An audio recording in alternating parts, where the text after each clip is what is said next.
Good morning, good afternoon, and good evening, everyone.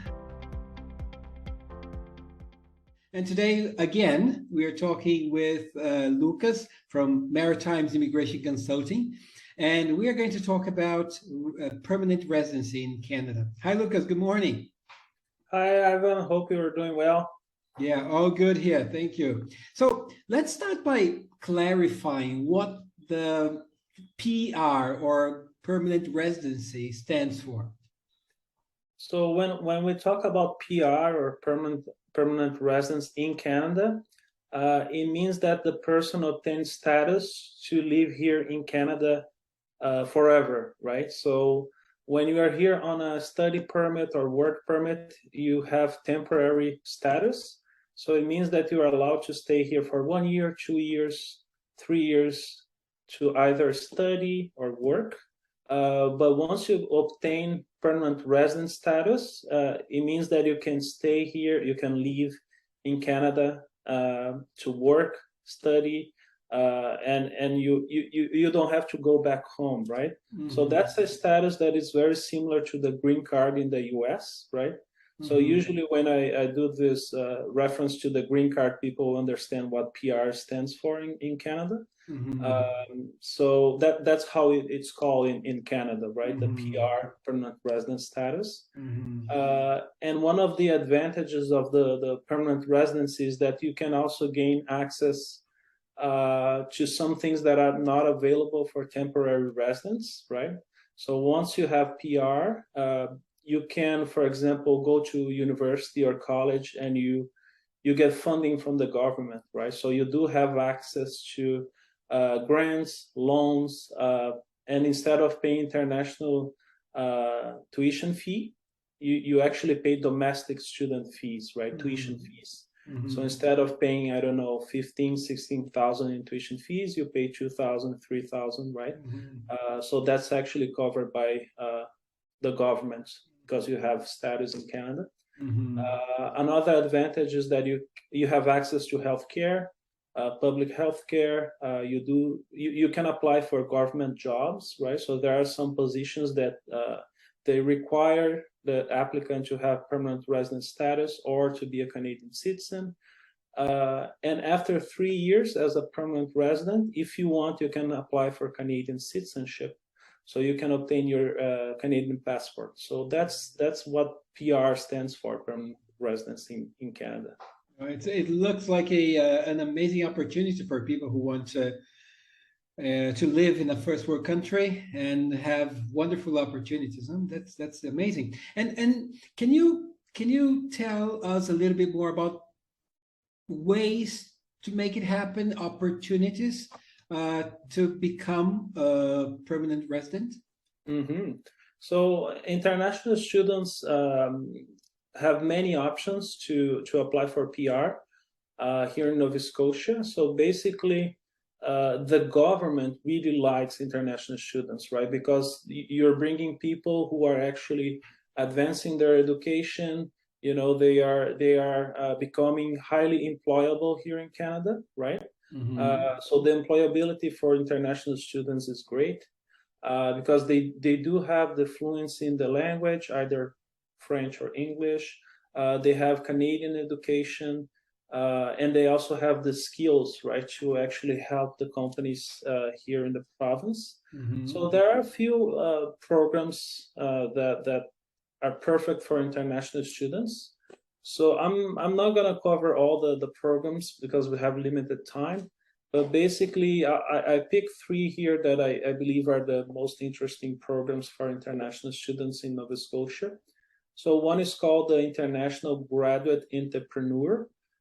So if you study here in Nova Scotia for 2 years or more, and you decide to open your own business, you can apply for permanent residency after 1 year, right? Managing your business.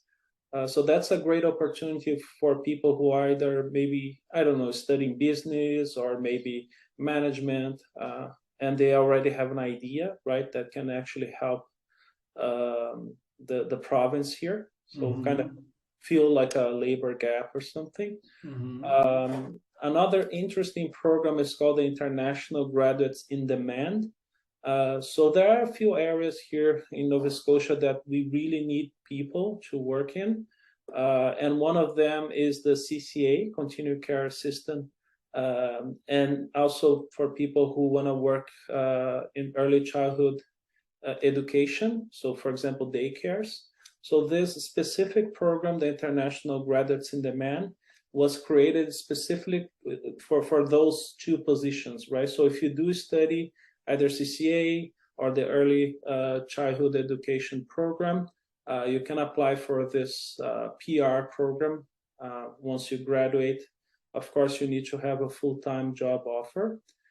So that's a great option for people who are coming to these specific areas. Mm-hmm. And another option that I believe is the most popular one, and it covers like a big range of areas and positions and work experiences, is the Atlantic Immigration Program. So the biggest advantage of the Atlantic Immigration Program is that international students do not need to show work experience, right? So this is perfect, for example, if you have a student who is in his 20s or her 20s, don't have a lot of work experience back home, so they can actually come and study in Canada for 2 years or more. It has to be in Nova Scotia. Study for 2 years or more in a post-secondary institution, right? So either college or university. Once they graduate, if they do have a job offer from an employer in the province, they can apply for permanent residency without showing any previous work experience, right? Mm-hmm. And that's also a great option for international students who are more mature. Maybe they're in their 30s, 40s, even 50s. Because the Atlantic Immigration Program does not have age limit, right? So a lot of programs, they do have age limits. For example, the other two programs that I mentioned, the International Graduate in Demand and the only the International Graduates in Demand for the CCA and the Early Childhood Educator. It has to be between 21 and 55 years old, right? So some programs, they have this limit until 55. So you cannot be younger than 21 years old, cannot be older than 55 years old. But the Atlantic Immigration Program does not have any age limit, and that's a great option for either younger students or more mature students. Okay, well, that's great. That's amazing. Well, lots of information. It's hard to take everything in the first at the first hearing, but I am sure that we can listen to this webinar more often. And if we have more, if we have questions about it, is there a website or a place where I can look for general information? Yeah, so if you go to Google and you type Nova Scotia Immigration, you're going to land on the Nova Scotia Immigration website. And the website is really helpful because it separates all the immigration streams. So they do have one part of the website here where they have all these programs like the Entrepreneur, the International Graduates in Demand. They also have information about the Skilled Worker Program. It's also an interesting option.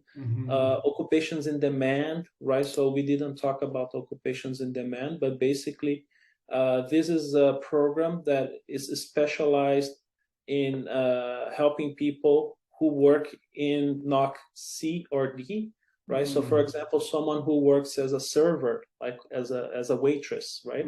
So maybe you graduate from college or university, you get a good job as a waitress, you're making a lot of money with tips. You can actually become a permanent resident working as a waitress or a server based on this occupation in demand program, right? So this is specific for people who work, for example, as a cleaner, right? Cleaner is one of the positions that are one of the most common positions for international students when they first arrive in Canada. Oh, you work as a cleaner. You can actually immigrate in Nova Scotia working as a cleaner. That's amazing. On the Occupations in Demand program, right? So you can read more about the programs and the requirements on the Nova Scotia Immigration website. And they also have a specific part here on the website where they talk only about the Atlantic Immigration Program. So you have all the requirements and everything that you need to know. And of course, if you need more assistance, I'm happy to help. I can also provide support and answer questions, and also represent people in their PR application. Brilliant. Okay, so great, Lucas. Thank you so much for all this incredible information. Thank you very much for your time. I hope our friends who will be, watching this sometime will contact you and get in touch with you for more extra information. Thank you so much. And maybe in a few weeks, we'll get back together and we talk about another topic, maybe immigration in different parts of Canada, maybe the cost of immigration, which is also very important to know. And but we'll be in touch. Thank you so much, Lucas. Sounds good, Ivan. Take care. It was nice talking to you today. Take care. Bye-bye.